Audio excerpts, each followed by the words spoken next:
こんにちは。今日は否定文です。現在形の行きません、来ません、帰りませんです。シークレットジャパニーズチャンネル。どこへ行きますか？忍者はどこへも行く予定がないので、どこへも行きませんと言っています。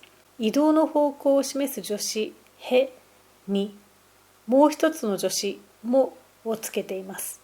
疑問詞のどこにもをつけると、質問の範疇のものすべてを否定するときの言い方になります。学校へ行きます。学校へ行くことを伝えています。行きますは現在の肯定文です。否定文になると、学校へ行きません。I don't go to school になります。現在の否定文の時は、行きませんになります。肯定文の行きますの網羅は4。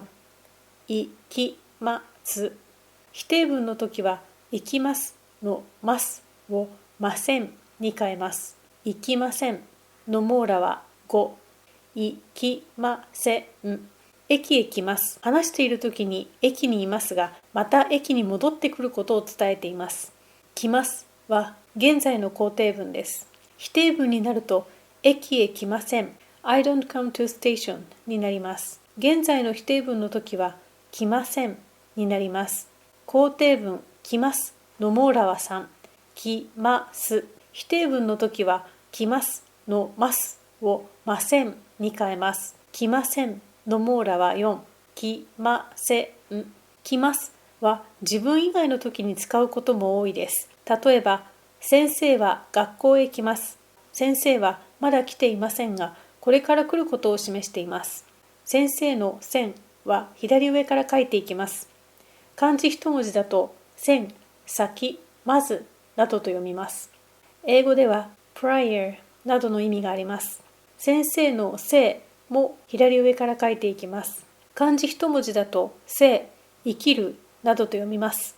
英語では pure、live などの意味があります。先生がお休みするときは来ないので、先生は学校へ来ませんになります。家へ帰ります。家に帰ることを伝えています。帰りますは現在の肯定文です。否定文になると、家へ帰りません。I don't go home になります。現在の否定文の時は、帰りませんになります。肯定文、帰りますの網羅は5。帰ります。否定文の時は、帰りますのますをませんに変えます。帰りませんの網羅は6。帰りません。最後に答えてみましょう。どこへ行きますか？どこへも行きません。またね。